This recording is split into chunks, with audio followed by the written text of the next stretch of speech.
Hello and welcome back to EXkurogane Studio. I'm Steven, today with part 2 of EXkurogane Awards for year 2022.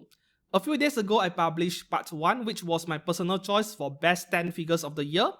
However, this time around for this list of worst 10 figures of the year, there will be multiple figures from one single figure brand. I'm not limiting things because, seriously, most figure brands nowadays, they make amazing figures, and when they do slip up, well, it is a rare occasion, maybe except for Bfull.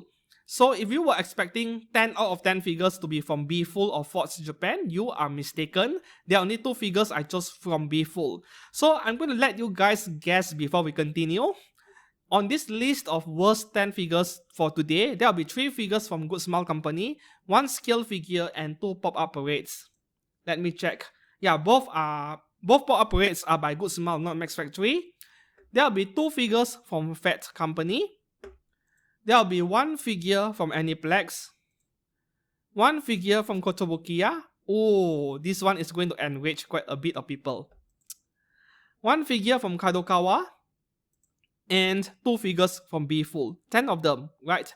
And then later on in part 2, category 2, we will also have a list of the 3 worst figures I purchased in year 2022. Right, maybe you can browse through the figure reviews I had on this channel. You might have a very good guess over there, right? So we will be right back after the break.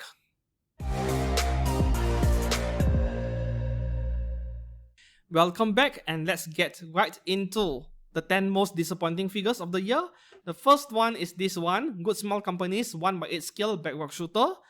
Inexhaustible version normally sells for 24,800 yen before any discounts, but as you can see, on sale in Ami for over 19,000 yen. Right, the first issue of this figure is that the box is massive, shipping costs a lot, and yet this is actually a smaller figure than the Blackrock Shooter scale that came out many years ago. Yeah, back in 2011, 2012, but that is not the main issue. So let me bring up these official product photos over here. You look at this, she looks amazing, the face expression, right? But the actual product looks more like this. This really looks like a bootleg to me. No, I'm not showing you guys a bootleg. This is what this actual figure looks like in person, the actual product. Initially, when I saw the pictures online, I wasn't convinced. I was thinking this must be a bootleg. But then, my friend who owns one, he said yes, that is indeed the case. And another thing was, 2 weeks ago, I attended Comic Fiesta in Kuala Lumpur. This figure was being displayed at one booth. I got to check it out myself even closer. So I spoke to the shop owner. And did you know what they told me? Yeah, we displayed this figure for everyone to see because we want people to know what they're actually getting before they buy the figure themselves, because it is really bad. Fortunately, I did not buy it. I was a bit more patient. So this figure is a massive failure from Good Smile Company. Quite a shame, really. The next one, pop-up parade, Nekomata Okayo. Yeah, I actually bought this figure, right? But I have already sold it because my friend wants it. So the paint work on the face of this figure, the mouth region, that was a massive train wreck. You can check out my review right up here. And not only the face is a problem, the paint work everywhere on this figure is a mess. There are a lot of paint bleeding going on the side of her trousers as well. As you can see, my opinions did not matter, my review did not matter. This thing is going for 9,800 yen over in Ami pre-owned because HoloLive is hot stuff out there. The same thing is happening to Kurogane. Kurogane wasn't that good either. There were paint issues as well, but Okayo over here is far worse. The third figure, pop-up parade, Darling in the France 02 figure. This figure, there was a massive uproar on this figure's face after she was released. There were people writing articles on myfigurecollection.net expressing their disappointment on the figure. I'm going to put up this picture over here, and as you can see, the mouth region, there's something weird going on, and the details on her hair strand in front, yeah, it is quite blunted. It is a lot less detailed. The next one over here, this is a worse example. Once again, the mouth region has gone awry, and then, yeah, the hair strands once again, like what the heck, that is price figure quality. The next figure on this list, coming from Fots Company, the Bfull Little Flugel version from No Game No Life 0, the movie. So this figure, when it comes to the paint job, right, it is actually okay. This figure is actually very well made. But there was one issue, and that is the durability of it. So a lot of people received this figure in the mail with both of her wings snapped off. Yep. So I've read a lot of complaints on this figure where it arrived broken, either wings or sometimes both wings, because it was way too thin, the connection part. I'm sure I have a picture over here. This is just one example. Yep, this picture over here. As you can see, the wings have snapped off from the back of the figure. Ideally, the wings should have been separate parts. I don't know why it is attached to the figure right inside the box. They should have been separate and the pegs should be metal. But Fat Company did not do that. They glued the whole thing together and this is what you get. Broken figure straight out of box. This reminds me of Plum's Scarhack from many years ago where the figure arrives with a broken neck or broken head, right? This is very similar.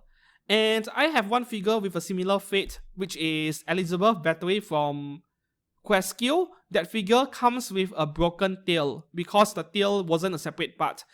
Seriously, to all figure companies, please separate parts if you know that they are going to be really fragile and break easily. It is fine if the box ends up being bigger. We don't want broken figures when we paid $200 for each, right? The next figure on this list, also from Fots Company, we have Yoshino Inverse version 1/7 scale from Dead Alive. This figure looks amazing when you look at the official product photos. Right? Yeah. Not to mention, the photographer behind these photos, Vice Star Studio, he takes amazing photos. There's no denying that. And the base of this figure, all those eyes, crystals, they look amazing. But the actual product looks nothing like that. Here are the pictures I stole from my figurecollection.net users. So as you can see, they look nothing like the official product photos. And in the commentary, if you scroll down the figures thread over there, you can see people complaining how they are disappointed with the base and the detail department. Yeah, things like that. Very similar situation to that Black Rock shooter earlier by Good Smile, but yeah, I'm not sure which is worse, but I would say the Black Rock shooter is worse given that there were a lot of expectations on that figure by Good Smile. The next figure on this list is by Aniplex. We have Vladilena Militze at 1/7 scale, Negligi version. This is 24,000 yen and very expensive for such a simple figure in a night dress. And boy, Aniplex did mess up the paintwork on this figure. These pictures over here are enough of a reason to justify her place in the worst stand of the year. The paint job on her hair, this is bootleg quality, no questions about it. Like, it is really bad. There is no refinement. There are a lot of irregularities and huge ugly seam lines. Like, what the heck is this? This is bootleg stuff! Aniplex had the balls to call this an exclusive and ask 24,000 yen for it. This next figure over here is going to trigger a lot of people. I could already feel the anger and the heat being directed at me because this is a best-selling Roxy figure from Mushoku Tensei. So why am I calling it one of the worst figures of the year? Yes, you guessed it right. We are talking about Kotobukiya's 1/8 scale Roxy Migodia from Mushoku Tensei. 18,000 yen, very affordable. And she is sold out on Ami. As you can see, this was a very good selling figure. So what the heck is wrong with this figure to the extent I'm nominating it as one of the worst of the year, right? So this figure, I think Kotobukiya deserves a round of applause for trying to recreate that intricate cast-off feature we saw in the anime. The problem with this figure is very simple. Kotobukiya's lack of experience with making figures that are cast-offable. I'm not sure if this is their first attempt, but I've rarely seen Kotobukiya ever do something like that. And because of this, there are a lot of paint transfer issues with this figure straight out of the box. We are not talking about a figure becoming bad after many years on the shelf in a hot and humid weather. The paint transfer issues happened straight out of the box for many users. This is a picture I took from Twitter, and as you can see, her left thigh, her left leg over there are several brown color stains that came from her coat or her jacket. This is before cast off, and then the third picture over here, a closer view. You can see multiple brown color spots on her left thigh over there.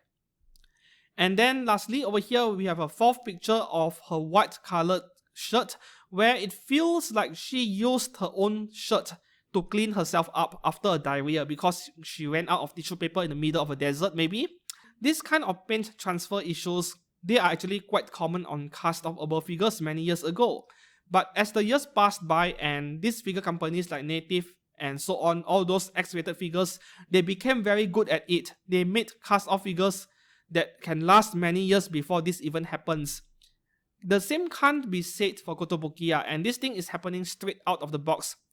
Kotobukiya has a reputation for cutting corners with the paint work, so I am not surprised at all that this is happening to this figure of Roxy Migardia. So what do you think? If you own this figure, did this problem happen to you? Please do let me know down in the comments below.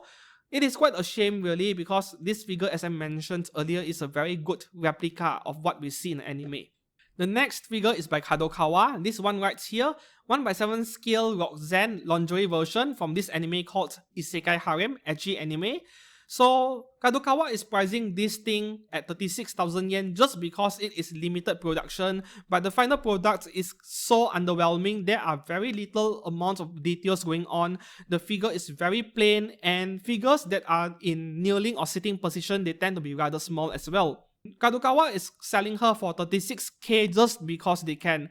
They own the license, they own the copyright for this anime, for this franchise, so they can do whatever they want with it. Slap a limited edition tag on it, and here you go, 36,000 yen because it is limited, even though the figure looks terrible.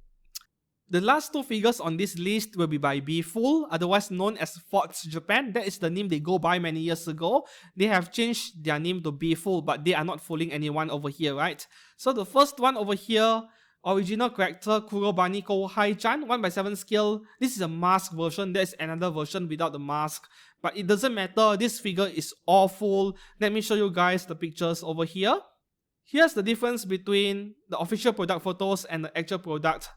Let me bring up some pictures over here. You can compare for yourself and see, yeah, the final product compared to the official product photos. Yeah, the face is very similar, but the hair strands in front, there is barely any details going on. The color is also different, though I have no idea if that is related to lighting and photography.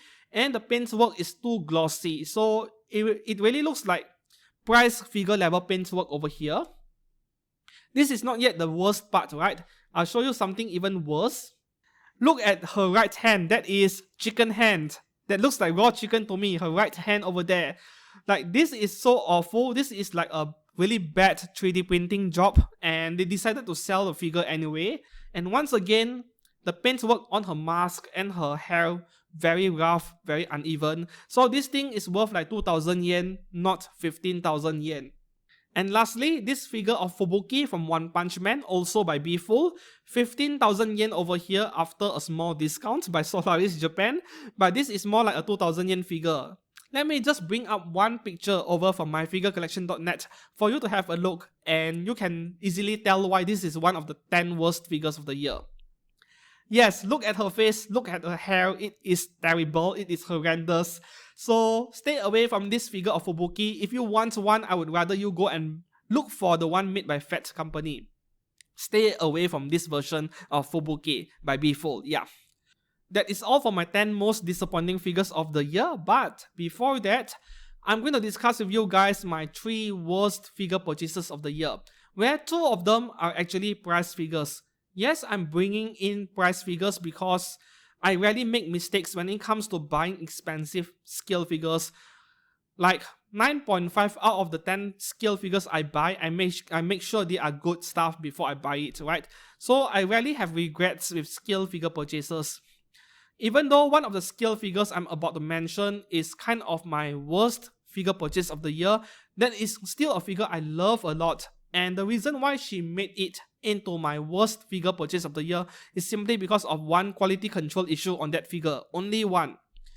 I'm talking about Questcue's 1/7 scale Passion Leap from Fate's Grand Order. Yeah, this figure normally goes for over 40,000 yen brand new, but she has been on a bargain bin discount. You can find her brand new for about 32,000 yen, 30,000 yen nowadays. So what is wrong with this figure? The first thing is that, well, the demand is lower than expected because this is a very niche character. Even among FGO fans, not everyone will buy her. Shipping cost is very expensive. However, In my figure review of this Passion Lip, I had one issue with the quality control, and that is the hair behind her. So the glue came off. There are two parts that are no longer being stick together.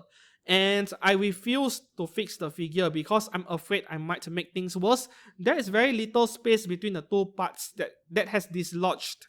I did not want to apply glue because I'm afraid it might spill onto other parts and ruin the entire figure, so I left the figure the way it is. You can't see the flaw, it is behind the figure. But I don't think this should be happening to a 40,000 yen figure, which is why I'm a bit mad with it. My review on the figure was fairly positive in fact, but I still don't like the fact that a 40,000 yen figure still had oversights when it comes to quality control. It should be better than this.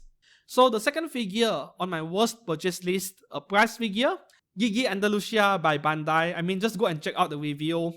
This figure was actually viral on the internet. Yeah, the face looks nothing like the actual character from the anime Mobile Suit Gundam Hathaway. So why did I buy it? Yeah, I actually bought it on purpose because I find it entertaining, I find it funny, so I bought a bad figure on purpose. That's about it. And lastly, the third figure on my worst purchase of the year, prize figure as well, also by Bandai Spirits, Marsh Kirilite. This one right here, once again, I bought it on purpose. This thing was like 200 yen or 300 yen on fire sale, and then I just threw it into my shopping cart because I was combined shipping it with other stuff. But I wanted to show you guys how bad this figure is to make a point on how Bandai Spirits has been screwing up a lot of prize figures nowadays. Like, come on. When Bandai Spirits used to be Banpresto back then, they used to make these Love Life figures under their EXkurogane series, which were amazing value for money. They were really good. Ever since they changed their name into Bandai Spirits, God knows what happened since then. They have been making really bad figures. They are now like among the worst figure brands among all prize figures in the market. Taito, Furio, Sega, they were all ahead of Bandai Spirits as we speak. This figure of Marsh Kirilite over here, she deserves to be in the trash bin. Not on the shelves in a figure store, not even in a crane toy machine. Yeah, it is that bad. Do you have a figure which you actually regretted purchasing because it turns out to be fairly bad? Please let me know down in the comments below. I would love to hear your story as well. And if you enjoyed this video, please do consider liking this video and subscribing to this channel for more content like this in the future. Thank you very much for watching and see you again very soon. Goodbye.